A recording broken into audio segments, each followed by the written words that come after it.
Hello, everyone. My name is Emily Traister, and I'm here today with Dan Dalton, one of the founders of Dalton and Tomich. Dan helps local churches leave the denomination and keep their property. So Dan, have the Methodist Bishops adhered to their promise in the Separation Protocol not to close churches? No, unfortunately, Emily, they have not. Hasn't some bishops have, in some conferences, but in general, they've not. And here's why. There is generally a financial collapse going on right now within the United Methodist denomination. The Episcopal Fund, for example, that pays the bishops is going to run out of all their money in 3 years from now. General agencies and conferences have been told to cut their budgets 50%, and then they've been told to cut their budgets another 30%. So they're running out of money as well.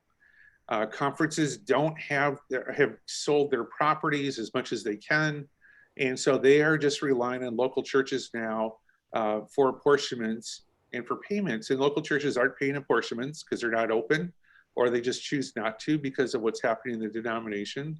So in response, the conference, instead of kind of cutting their own expenses because they feel like they have done enough already, have closed churches. Let me give you a couple examples. New Jersey annual conference has a $6 million budget deficit in 2021. $6 million. They just can't make that up. So what they're doing is they're closing churches in New Jersey, especially those valuable churches on the beaches or on the shore, they're closing them to sell them to shore up their budget. There's one church in Ventnor, New Jersey, which is just south of Atlantic City, that was just closed, and the property is worth $2.5 million, and that's going to be sold and is going to be used for their budget shortfall. And there's other churches in New Jersey that they're doing the same thing. In Florida, since 2010, Bishop Carter has closed over 100 churches. Over 100 churches have been closed. Think about that. Those properties have been sold, and they've been trying to close additional properties to sell those as well. Little churches in urban areas or on the beach or on the water, valuable properties. They're closing those churches, those camps, any other properties that they have to shore up their budget as well, which is teetering very, very low at this point in time. The California-Nevada conference, they've done the same thing. They've gone through and closed their camps and sold their properties. Now what they're doing is they're selling parsonages like in Silicon Valley area, in churches where there might be 20, 30, 40, 50 people worshiping.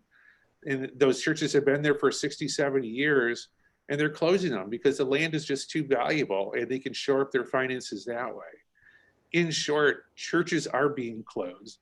Bishops are not holding up to their word with the separation protocol. And there's really no way to enforce the separation protocol. It's just a proposal, hasn't been voted on. So what should you do if you're in one of those areas where your bishop is closing your property? Well, you should know first that if the bishop says we're going to do a vitality check of your property, they've already made that decision to close your property. What they want to do is lead you to the conclusion that the property is going to close. So when you hear those words of a vitality check, you need to take the steps to protect your property immediately. Or if you hear the words exigent circumstances under section 2549 of the Book of Discipline, you need to take action now, or they're just going to close your property. They're going to sell the property. They're going to close your bank accounts, take what you have, and they do it every day, and that's what happens.